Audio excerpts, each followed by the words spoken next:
welcome back to my channel. What's up, you guys? Your girl G here. Happy Monday. Off to a fresh new week. Hope everybody had a good weekend. Look, I got this beanie on. Don't ask no questions. Your girl Roots is looking crazy, all right? And then here lately, I don't know what's going on. I don't know if it's stress, my vitamins, or my what do they call your hormone levels. Your girl has been brushing and detangling her hair, and I'm shedding like a husky in summer. Like, I don't know what is going on. But I don't like it, okay? I don't like it, and I don't have enough, energy and just gumption in me right now to try and make my hair look good for video. So beanie it is, okay? But yeah, you guys, we are gonna hop into this episode of Love and Marriage Huntsville. Okay, things are starting to get a little dicey. This episode, Maurice, he done got his ass cut up. He got his caught up with the law because he don't want to call an Uber or call what's the other one, Uber, and what's the other one, a taxi. Hell, I don't know. But it's looking like Martell is back to his old shenanigans. So let's go ahead and get into the episode. If you're new to my channel, hey, how you doing? If you haven't already, go ahead and hit that like button. Did you tap it? Did you tap it? Okay, thank you, appreciate it. And if you also haven't hit the subscribe button, go ahead and hit that button as well. Don't come over here, tune in, want to be a part of the family, but you don't want to put nothing in the collection plate. And i.e. collection plate really ain't no money. It's just hitting the button because it's free 99, okay? But yeah, you guys, let's go ahead and get to the episode. So we open up with Destiny coming to see Martell. Ooh, Lord. Okay, son. Okay. Literally was just, wind was blowing. It was getting a little gloomy a second ago, but okay. All right then, light. What's that song? Shine on. I don't know. I can't think of it right now. But yeah, Destiny, y'all know Destiny Martell, right now are thick as thieves. So they go to see each other and basically, catch up. Destiny at the moment, her father is sick, so she's just kind of hanging in there when it comes to that. And then they get to talking about y'all, you know what? Destiny is not gonna let Madani go. And at this point, I mean, can we be mad at her? Like, if you got some stuff that you need to, push through, that really kind of is what entrepreneurship is about, pushing through. Just because other people don't believe in it don't mean you don't do it. So, I mean, granted, she may not be in storefronts, but if Madani can make money e-commerce, then go ahead then, Destiny. Go ahead then. And so she checks in on Martell, and she like, Martell, what you up to? What you doing? He ain't got no update how he's making money. Ain't got no update on his builder's license. Carlos King. Ask Martell about his builder's license at this reunion. Because he got away with it last season. He didn't get asked. Ask that if he got his builder's license this reunion. Because it just seems like Martell is really just pissing away at this point, his time and energy. He's like, yeah, I ain't been in the gym, I just been doing cardio. And Destiny's like, yeah, me and Trish, we doing things. He was like, Trish, why you bring her up? And she was like, cause she's my trainer. And he was like, oh, cause he already is on, 10 when it comes to hearing Trish's name, because, obviously being with the guys, he's getting, interrogated and whatnot. And so Destiny was like, well, I ain't gonna lie, Trish kind of did, mention, things about you two, and how she went over to your place. And at first she said that she didn't, but she finally came forward and said that she did. And Tricia's mindset in trying not to look how she's looking right now, it like backfired into her looking exactly how she didn't want to look, And so, and you saying no, really because it was nobody's business, one, and two, it was like, it was like no, it was no reason. Basically, I get why in Tricia's mind it was like I'm gonna say no because it ain't nobody's got in business. But Martell, with his own miss is already was gonna put it out there because at the end of the day, how Martell said, I'm a man, nobody, anybody, finna play on my name. And so she was like, oh, so did she went over to your crib? I guess y'all both was single, huh? And he was like, well, I was, this going on while Melody was doing her thing. I don't know what's happening with Tricia.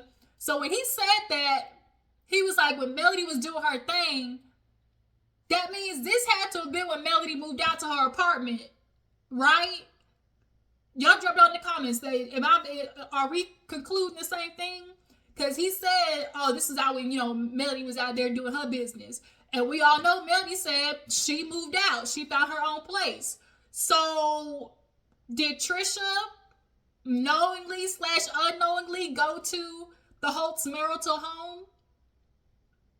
I mean, Martell don't respect nobody anyways. So, I mean, him bringing her to the marital home don't mean him no never mind. But I think Tricia tried not to, oh, Lord, girl, Tricia, like, you just dug yourself into a hole. But Destiny just made me laugh, like, oh, see, y'all both was single, right? He was like, well, I ain't know about her. Like, I don't know what's going on with her. And, Ken, his new name is a side dude.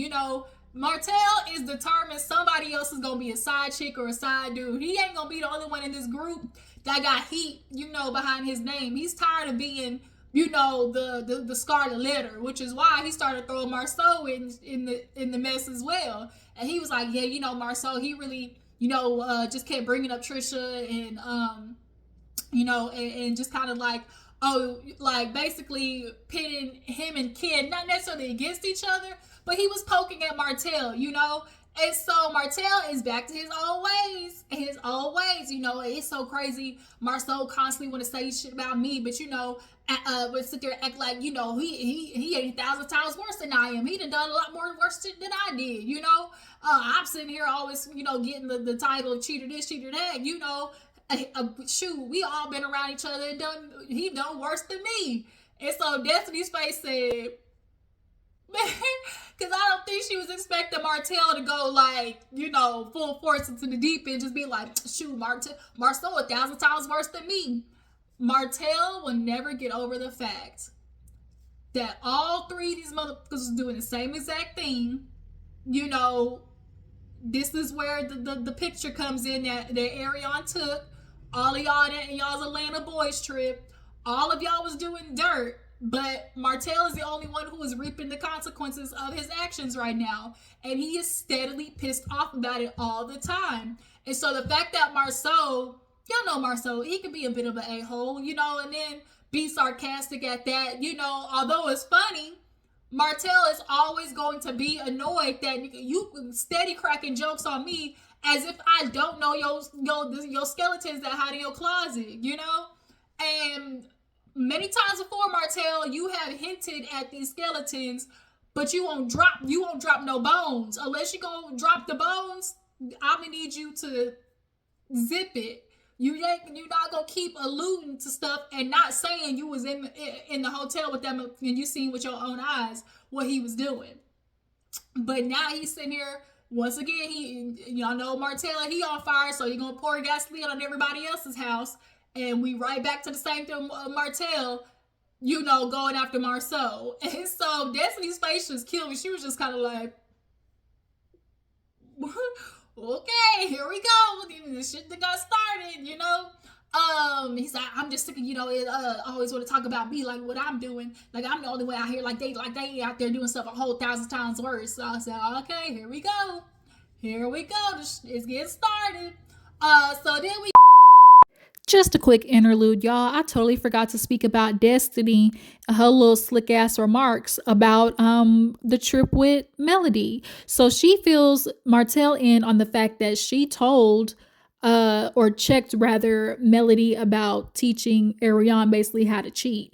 She feels like because she was on the phone with, Coleslaw and basically like call me when Martell get there, she was essentially telling the girl how to respectfully do it. Now, in my opinion, even if Melody was on the phone with that girl saying, let me know when he get there, that wasn't, to me, in the context of, basically, we gonna create a schedule with Martell. This to me was more about Martell kind of said itself, like, oh yeah, trying to catch me cheating. Like she was trying to catch Martell in a situation in which he was over there to actually have concrete proof about what this nigga is doing.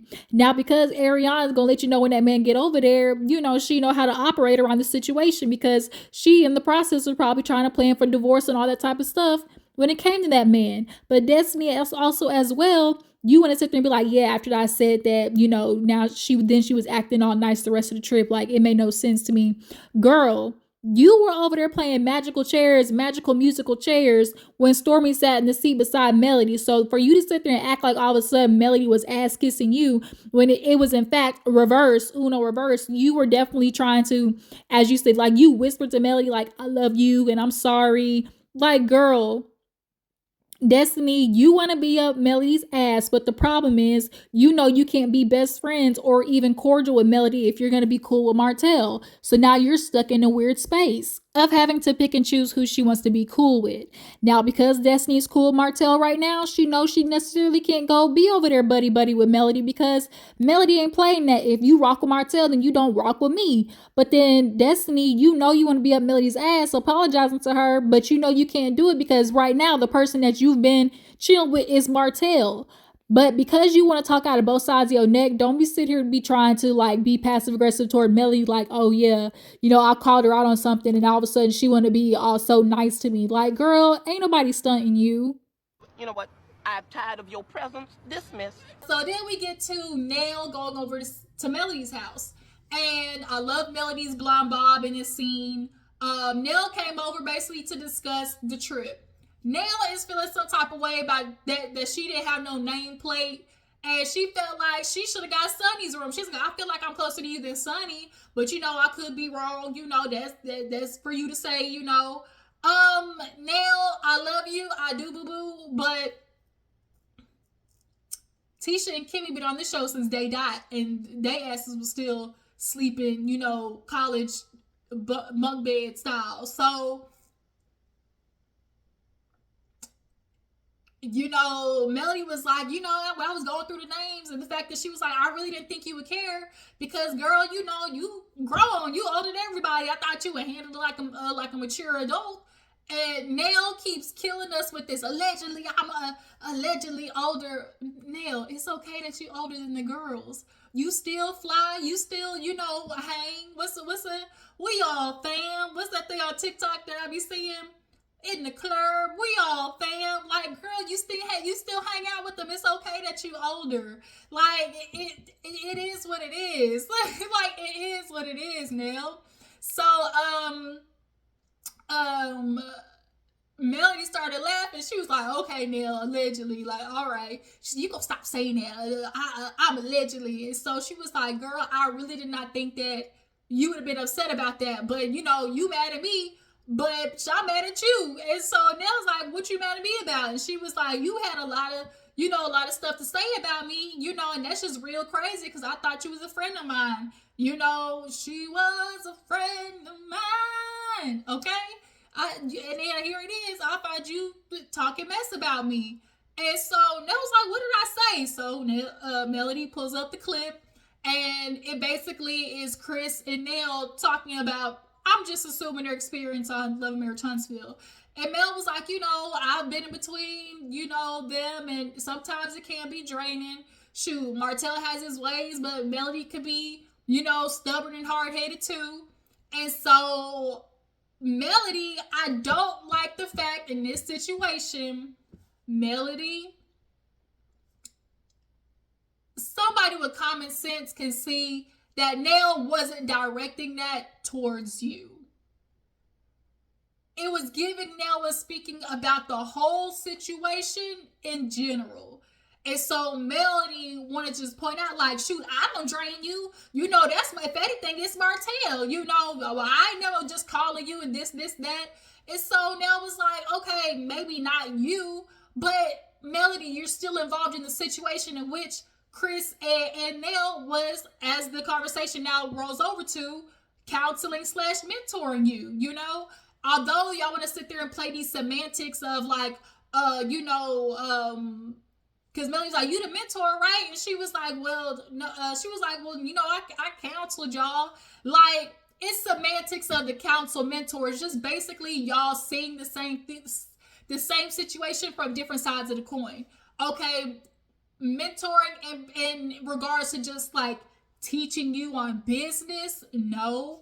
But there definitely was a mentorship in essence of relationship. Mentoring doesn't have to just deal with anything business. It's more like you can be a mentor in more ways than business. So I don't like the fact that Melody was almost trying to like negate all the ways that Nell and Chris was dealing with you and Martell's ass. Like, Nell was on the phone with you. Nell was sitting there, with you, dealing, talking to you and Martell, and even the situation when you damn near threw that glass at Martell, like, with that horrible ass braided wig. Like, there was some energy spent there, Melody. So don't try to just be stuck on the word mentorship to, negate the whole situation in context. And that's what Melody's doing, especially in regards to, oh, I'm hard-headed, I'm selfish. A friend is allowed to call you hard-headed and selfish and not be talking shit about you, Melody. Like, Melody is one of those people, she's looking for people to F up. Like, because of the situation with Kimmi, Tricia, and basically everybody else, low-key side with Martell, not really defending her in the essence of like the divorce and stuff like that. Melody is on high alert to snip, how cut people off, all right? It ain't nothing to cut that off. She's looking for the fastest, quickest, like, reason to just cut somebody off. And she'll cut somebody off without telling them, which is why part of the reason Destiny and Stormy, kind of have the issues that they do with Melody, because you won't know. I mean, you will, but you won't, And so I just really kind of felt like in that situation, Melody was conflating, like she was specifically picking out, paying attention to the word versus the sentiments and the intentions of what Nell was saying, which goes to the ways that how Melody can act when it comes to, trying to shun other people, but not really being accountable for, what she can do sometimes. And so, that's something that she'll talk about with Chris later on in the episode. But Melody, yeah, I don't think it's fair for you to sit there and just be like, oh, Nell was just talking mad cash money shit about you, because that's not what that was. But like I said, Melody is looking for any reason to cut somebody off at this point. What else was it? Oh, she was like, and then, in an interview, I don't be saying nothing about nobody else in this group. I mind my business, and Nell was like, well, man, I should have just said no comment. She was like, exactly. Anytime they talk, just say, ain't my motherfucking business, okay? That's all I want you to do. So yeah, let's go ahead and move on. After that, this is where, the information of Maurice, headlines, Maurice got arrested, DUI,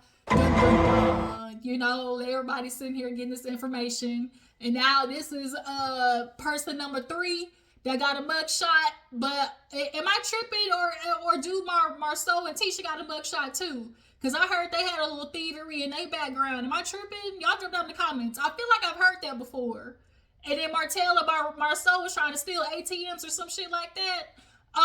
So yeah, Maurice is over there at Kimmi's house, and first of all, Kimmi's look with that wavy banking, okay?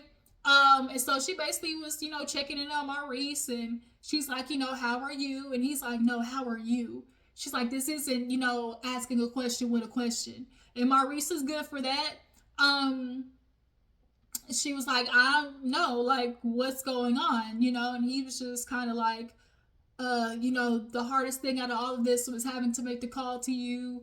And so she just tried to ask Maurice, like, I have concerns with you, because a lot of the times I feel like out of you feeling like you're protecting me, I feel like I'm never getting the whole story. And you could try to lean into the, like he's doing it to protect you kind of thing, which is why he's omitting information. No, he's omitting information because he knows that he's doing is wrong, first of all. And two, he knows, 9 times out of 10, it's not something that you would agree with. Maurice is one of those people, I'll ask for forgiveness, then ask for permission. Yeah. And then also as well, when Kimmi was like, I can't help you unless you tell me what's going on. Like, if something's wrong, like you have to tell me. And that's why she was like, it gets frustrating because I feel like you're constantly not telling me the whole story. Maurice, Kimmi wasn't asking in regards to the case. She was asking in regards into what's going on with you. Because you was drunk in the middle of the day. And then your response was, I don't think you can help me. The way you could, like, the way you helped enough was, being there for me, picking up the phone and basically, I'm assuming, bailing him out. That was help enough. But when Kimmi was asking, or saying, like, what's going on with you, I took it more as a question of, like, what's up? Like, I don't know if y'all hear that truck in the background. The trash is driving by. But it's like, what's up with you? Like, you're drinking, you're getting a DUI. Like, I can't help you if you're not telling me what's going on with you. Maurice needs therapy, okay? Therapy. All these niggas need therapizing. Martell, we know he don't want to go because that shit was court ordered, so he can, maintain a relationship with his kids and be okay with his kids. He don't even want to do court mandated therapy for the sake of his kids. Like, these niggas do not want to get better. I'm so tired of hearing men talk about, oh, nobody cares about men's mental health. I saw that on Twitter literally yesterday. When the truth is, y'all don't give a damn about y'all's own mental health. But y'all are constantly wanting women to, pander to your feelings and fix them for you. Women aren't going to be able to fix y'all. Men are going to have to get better on y'all's own accord. But women are trying to help y'all asses get better because a lot of the times they're dealing with the collateral damage of that's all up in y'all's body and y'all's mind. Women are dealing with the collateral damage of y'all not handling y'all's mental health, and women is tired of it. I don't know if you've been able to notice, tides is changing with women, and the niggas don't know how to handle it. But instead of dealing with the internal issues, they're just constantly blaming women for not being submissive enough. If I hear that one more time, I swear to God, make my goddamn eye twitch. I can't. So yeah, that's kind of what I was getting from Kimmi asking him that question, but I digress. We'll see how this plays out because, obviously this is an active case and anything he say can will be used against him in the court of law. Okay. So, after this, Chris, and when I tell y'all, Chris gives Mac Daddy, Big Daddy energy, just real old school, just shimmy, he just gives old school Mac Daddy energy. Chris look good, y'all, for his age. So him and Nell, was dancing and whatnot, and so she fills him in on the conversation with Melody, and she's kind of feeling like, well, on the way home, I was thinking about the things Melody said. Ain't that about some shit? When you get done having a conversation with somebody, or you get done beefing with somebody, you be driving, or you be in the shower, or you just be thinking, and you be like, that bitch tried me. You be so mad that you didn't catch it in the moment, or like say something in the moment. So Nell was thinking about I don't like the fact that Melly's trying to say we didn't mentor or counsel her, like girl, I was on the phone with you countless nights crying over Martell and trying to fix things. My mother was sick and I would come away from her to go see you, to help you and things like that. I don't like the fact that she's trying to say that we weren't, helping her in regards to that. And so Chris, just kind of agreed and stuff like that. He was like, wow, I didn't know. She was like, yeah. And Chris obviously knows his part in trying to help Martell keep his dick in his pants because Chris was there once upon a time. But y'all know Martell thought he was going to be able to have his cake and eat it too. So yeah, I think Nell is valid in her feelings. Y'all drop down in the comments. Y'all feel like Nell is valid in her feelings in regards to Melody basically trying to say that she wasn't no mentor? Or do y'all feel like it's semantics? Or do y'all feel like, you know, it's Melody trying to play on words versus, you know, paying attention to the context of what Nell was saying? So we move on to Ken and Tricia. You know, he's downstairs, I guess, moving everything. They moved recently to a new house, I think she said 6 months ago. So they're just going through cleaning things, and so they're catching up. You know, she's talking about Maurice, the fact that he, you know, got arrested. She wasn't ready for that. She was like, dang, we just saw these niggas a few days ago. Like, god dang. But she didn't reach out to Kimmi or him because it's like, you know, they're just now kind of getting in the group. So it was like, you know what? None of my business. It's none of my business. That's none of my business, okay? So they start discussing, was it Marcel? I think it was Ken basically talking about the guys group and how he basically was getting annoyed with them. And then they get into Marques and him showing up for the son's, you know, graduation. And Tricia started to feel some type of way because she's like, you know, we, you know, basically helped this nigga get here to see his own son graduate. You know, I'm assuming this at this time Marques is in Atlanta at the moment. So the only way he was gonna be able to get there is for them to send him some gas money. He got there, and Kim was feeling like he kind of was trying to do like a little, you know, passive aggressiveness with the, you know, hey, thanks for showing up, man. You know, thanks for being here. And Ken's like, thank me for, like, what do you mean being here? Like, nigga, I was gonna be here. What do you mean? Like, I'm not the person that wouldn't have been here, nigga. You were the person that wouldn't have been here. So, nigga, thank you for showing up, actually, because you the one that got a problem, you know, being somewhere, not me. You know, I ain't the one with a problem showing up. Like, it's giving Marques wants to have a pity party about himself, and it's even worse because he's actually in the flesh watching a man take care of his household. He thought he was going to be able to keep doing this push and pull with Tricia. Oh, I'll come back, because they said it like, oh, you know, when he came back, you know, they put the situation on ice. So it's given, you know, he would leave, come back, you know, try to be back in the house, then run back off. But finally, Tricia found her a good man, Savannah, from the looks of it. You know, he's giving your son a car, taking the kids out the country. His daughter and y'all's daughter get along real good. And Marques in his mind was thinking, oh, she a single mother. Y'all know how they love to, don't know man with no single woman with kids. And they love to use that as a reason why they think a woman's never gonna move on, because don't nobody want no single woman with kids. But no, in this situation, she's found a man that gonna take care of her, not only her but them kids. And Marques don't know what to do at this moment. But yeah, Kim was just kind of like, I feel like he's trying to be slick with me, and I don't like that. Like, what? Talking about I ain't gonna show up, or like, thank you for being here. Like, nigga, I was gonna be here regardless. Nigga, you the one that wasn't gonna be here. So yeah, and then as well, she asked Marques about filing, you know, the papers and finally getting notarized, and he ain't going through with that neither. Now, also, there's a little bit of Tricia's face. I'm reading y'all that she is kind of dragging her pussy when it comes to this divorce as well, because when Kim was like, you know, I could drop my knee tomorrow, in Tricia's face, I saw hesitation. Tricia is being very slow to do this thing with Ken. She's okay taking the steps, but as far as like marriage, Tricia is not all the way there.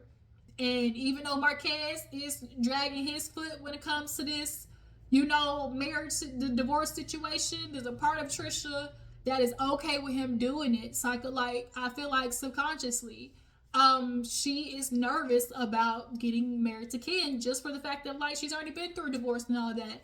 I think she's not quite ready herself, but you know, I digress. So finally at the end, Melody's hosting a little community give back and everything like that. And Shanita comes and they start talking about Maurice getting his ass arrested. And Melody at this point has had it with everybody. She was like, you know what? Like, this is not what we, started this shit for. We all got together to build the community. Like, black entrepreneurs and everything like that. Here it is. You got Maurice, Martin Luther King, but he over here, drinking Hennessy, Douce, E&J, Parmesan, and get behind the wheel. But you want to be giving, all types of speeches. I have a dream speeches. Like, this is not what we are here for. I can't support that. Not to mention, these motherfuckers don't even support me half the time. Like, I give my energy and my money to all they shit. Hell, she tried to show up for the Scots. Y'all trying to redo the comeback and use Melody's name and influence and money. We still forgot how y'all tried to do that shit. Marceau and Tisha, y'all ain't slick. Y'all definitely was stealing the church's money. But yeah, y'all wanted Melody's time and money. But, y'all don't ever be showing support the other way. I mean, she's valid in those regards. But she's also thinking like, how did Maurice, you get arrested? Then the next day, y'all, what actually ended up happening was I followed Funky Dineva. And Funky Dineva did it down to the bar of Huntsville. And Maurice's ass was there. And his ass was there drinking, okay? And so, not only are you there drinking, but you got the men in the back talking about free Reese. Just like Marceau was like, free Martell. It's always gonna be free to niggas, even though they was doing some dumbass shit. Like, it's so crazy the way men turn a blind eye to the that they be doing. So now Melody's like, shoot, my grandmother passed away from a drunk driver, so I gives no grace when it comes to this situation because you a grown ass man. Like, word. And then you're not clearly showing that you're not learned your lesson because you drinking the goddamn next day. You're going to jail. You're going to jail. So no F that. Like, forget all of them. Melody was on all their head tops, okay? And I think that's honestly where the episode ended. Yeah, I don't think did she mention anything else? Yeah, I think that was it, you guys. So yeah, y'all drop down in the comments. Y'all tell me what you feel about Love and Marriage Huntsville. Do y'all feel like Tricia's actually truly ready to move on and get married to Ken? Do y'all feel like Marques was trying to be funny with that little comment he made? Do y'all feel like Nell is valid and feeling like or Melody is valid and feeling like Nell was talking shit about her on that interview? And do you guys feel like Martell should drop the whole trying to take Marceau down? Because at this point, it ain't like you really gonna say nothing that we don't already know. We know that nigga cheating, but Tricia ain't leaving. And I mean, Tisha ain't leaving, and that's the part that pisses you off more than anything. You're not trying to prove that Marceau is cheating. You're trying to get to the point that Tisha will leave his ass as well because you don't want to be the only one in the situation sitting in the consequences of your actions. That's what it is. But yeah, you guys, I appreciate you for tuning in. Make sure to follow my Instagram and Twitter, and I'll catch y'all hoes later. Deuces.